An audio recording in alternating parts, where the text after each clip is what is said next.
Shall we dive right into this card? Oh, baby, you know I'm ready. All right, so kicking us off is Rick Glenn and Carlton Minus. So this is going to be a lightweight bout. I believe Glenn is a natural featherweight and Carlton is a natural welterweight. So it seems like they're meeting in the middle for this one. Am I correct in saying that? That is 100% correct. Yeah, so I guess that'll be a little interesting to see them kind of both out of their own comfort zone.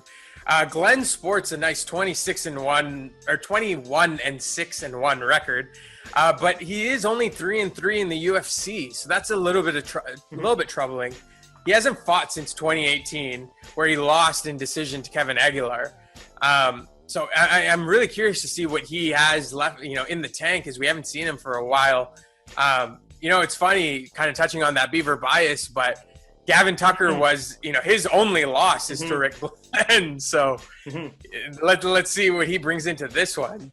Carlton Clutch Minus is a very interesting name there, but he comes in with a 10-2 record, but he's only had one fight in the UFC. It was back in August. He lost his debut to Smellsburger. Is that his name, Smellsburger?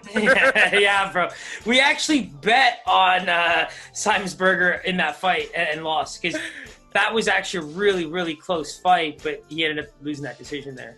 And so that's kind of his only loss in the UFC. So I'm curious to see if he can kind of make the proper adjustments in moving to this organization and seeing what he can do. What do you see on this one? So funny enough, I really, we kind of called the last fight, right? So he lost to Smellsburger via decision, kind of on strikes, right? So Rick Glenn has a lot of tape on him. We can see what he can do.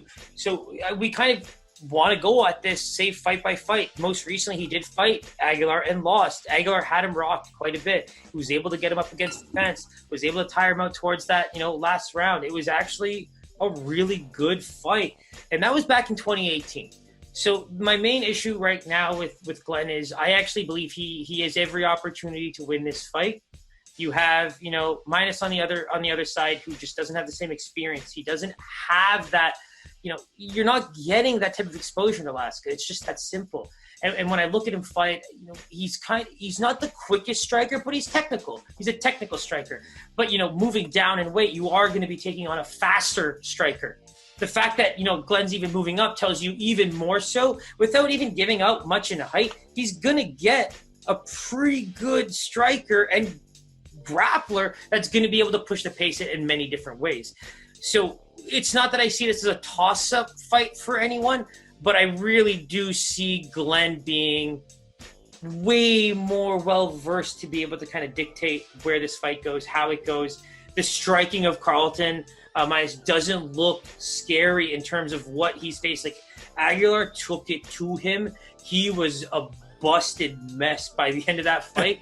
And so I just think there's just no question that from what he's seen, this fight should be a lot easier than it looks on paper. Yeah, and so with that, let's kind of dive right into the odds here. Who you see is the Vegas favorite and by how much? Yeah, so even going quickly, based on some of the losses I've seen, the Miles Jury fight, right? He did spend a lot of time on the ground. It just so happens that some of the guys who are better all around are the guys that seem to have a way with him. I don't think this is the case. So based on what I've seen in losses and what I've seen in Carlton Minus's wins, this looks like a minus 200 favorite. So I have to go with, Rick Glenn, minus 250 favorite. I actually believe Minus might be a favorite here, but this is actually where I think the line should be. This is one where I went with the veteran very much so. Yeah, and your initial inclination is right. Okay. Glenn is the favorite, and he's actually a little bit bigger of a favorite than you expected. Minus 350 is his current line. Wow. So, Minus comes in at about a plus 275 dog. Heavy favorite for Glenn here. So you know what I love about this, Pies? I love that we're not giving too much bump anymore to some of the recency bias that we've kind of seen in other fighters, because obviously this guy did lose his last fight, but he looked okay and he went to the decision. We saw a good trade of strikes from both guys. It just he wasn't able to push the pace the way we saw from the other man, and that's what happens in longer fights that are technical strikers. It just lasts longer, and you have to be able to keep up with that pressure. You have to keep up with that pace. That's the problem that I have in this fight, and I think Glenn is going to be able to push that pace way, way, way more. So, finish not so much, but, funny enough, last week we called Davison Figueiredo on points and had that judge voted the way he should have. Technically, that would have been the bet of the night. But, in this circumstance, I can't help but feel Rick Glenn getting a knockout or finish seems a little unlikely, but Rick Glenn on points. Far-fetched, yep. But Rick Glenn on points looks really good. Carlton being able to last those few rounds, being able to get peppered with shots. These are the two kind of guys that seem like they're going to waste the first round quite a bit with either peppering each other with shots or just getting a feeling out process done, And I think in a fight where you want to look at overs and people on points, that's a great, great fight. Yeah, and Glenn seems a nice parlay candidate as well. So we'll likely be sprinkling that in along with Glenn in decision. Mm-hmm. I like it. Overall, it's going to be a great card. Tune in UFC this Saturday, December 19th. For us, make sure you hit that subscribe button, hit that bell button, give us a follow on Instagram, Twitter. Our picks go up all of there, along with all of our other content, clips of our videos from YouTube. Other great MMA content is on the Kaizen MMA. Make sure you check it all out. Give us a follow. Give us a subscribe. Give us a comment. Engage in conversation. Whatever you may want to do to kind of further this. Anything else, Siraj? No, man. Everything. You just hit nail on the head. Let's finish the year strong. This is the last fight card for us. We're going to be going real hard at this one. Just have some fun with it. We're really excited for the next couple of weeks to be able to develop, our niche, our, market. It's going to be really fun for us. And so we're really excited for 2021.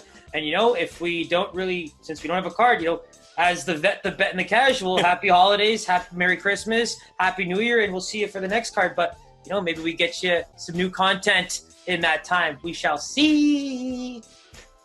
Yeah, perfect. You said it best, man. Happy holidays to everybody. Thank you for all your support. And Siraj, great seeing you as always, man. You, my boy. I love you. Peace. Take care.